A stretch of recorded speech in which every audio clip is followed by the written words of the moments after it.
Welcome back to another technical video. Today we're going to be going through your question, answering it, and hopefully finding that solution. Guys, remember to stay just a little bit crazy like me, and hopefully you find that resolution. Now, let's continue on to the video.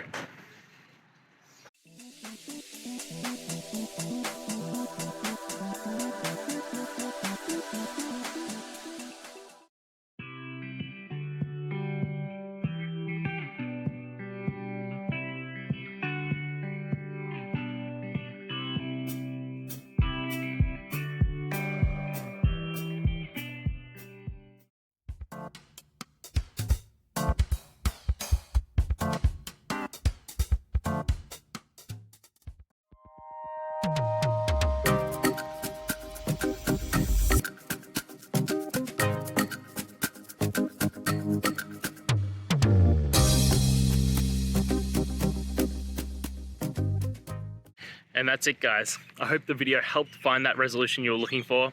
And, if it did, please, I'd appreciate it if you could hit subscribe. Until next time, guys, that you need more technical help, I hope you have a good one. Cheers.